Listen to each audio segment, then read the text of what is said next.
Well, hello everybody. Welcome to this session of Traffic Academy. In this lesson, you're going to learn how to set up a basic WordPress website. Now, you might be asking, what do I need a website for? I thought this was an email business. Well, there's a lot of reasons you're going to want to have a website to go along with your email business. First of all, it does give you more control over your marketing efforts.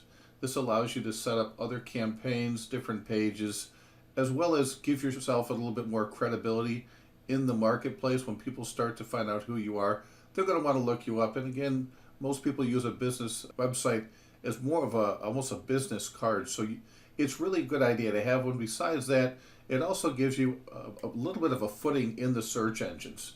When people are searching for products or services online, oftentimes they'll use certain keywords. They'll type in phrases. And if you've got your site set up in such a way, many times you can have your pages ranked for those specific keywords, and we'll go into that in more detail in a later course. The other reason is it helps you become Facebook and Google compliant. And what I mean by that is a lot of the advertisers require that you have really what's called transparency. They want to know exactly who you are. They want to know a little bit more about your business before they let you advertising using some of their pay campaigns.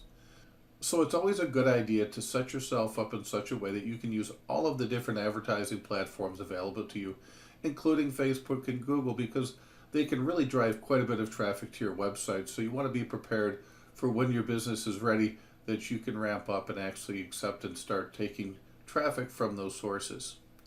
You also can use a website to pre-sell affiliate products and really your products as well.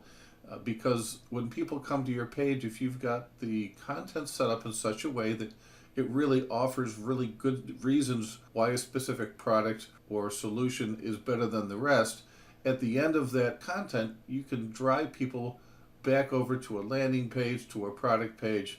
So it's really a great place that you've got complete control over. Since it's your site, obviously you can do whatever you want with it and you can promote any products you want. It's also a very convenient place to host files. If you ever wanted to upload videos or images, files that people could download, audio files, anything like that, it's a very easy way to host those files and allow access to customers and potential customers. So it's just a good idea to have it overall. Now, in the first lesson, we're going to talk about just really buying a domain name, some of the strategies behind getting the right domain name. We're also going to talk about getting a hosting package. There's a lot of packages out there, a lot of programs out there.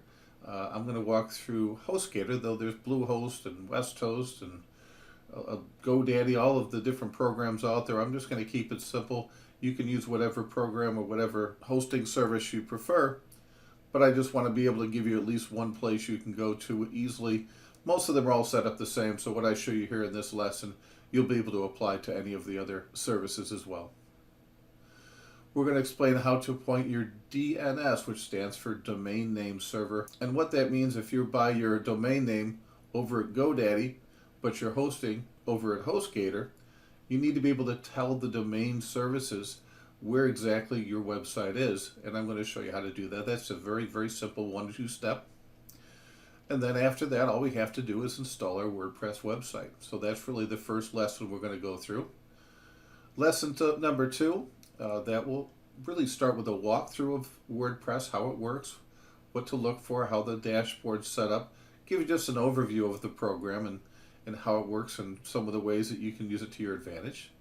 We're going to show you how to do the proper settings. There's a handful of settings you want to know in advance because once you have your website and the dashboard set up, it's much easier to navigate and get it through. So we're going to go through the proper settings, and we're also going to talk about picking out the proper theme and what might best suit your needs and your business, and a couple of ideas on where to look for those. Also in lesson 2, we're going to create your first landing page. We're going to create other pages so you can understand the difference between a page and creating a post. Now, a post is a little bit different.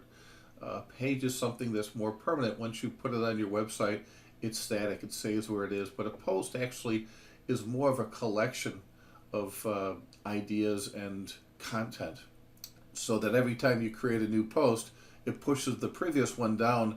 So over time, you just have a big stack, almost like your Facebook page, where every time you put a new post, old ones start to get pushed down further and further. So That's really the big difference, but we'll talk about how to set that up on a WordPress website.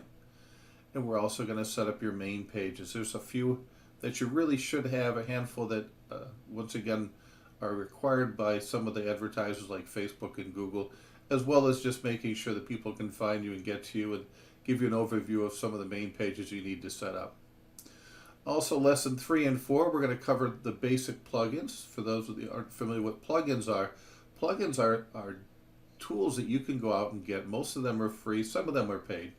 But what they do is they make your WordPress website more interactive. You can do pretty much anything you want with WordPress plugins. We can use them to improve your SEO, your search engine optimization. We can use them to create pop-ups. We can use them to prevent spam. We can use them to even secure your website.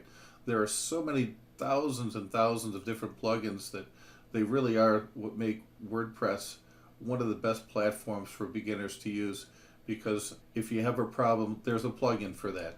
So we'll go through most of the basic plugins. In a later lesson, we're going to talk a little bit about some of the SEO plugins that you're going to want to add to your website if your goal is to make your website search engine friendly. And after that, we are going to go through a list of the different ways to make your website both Google and Facebook compliant. We want to make sure that you follow all their guidelines and some of the requirements that they have for a website before they allow you to drive traffic using their paid pay-per-click services. So with that, that is what we're going to do today. So without further ado, let's go ahead and get started with lesson 1.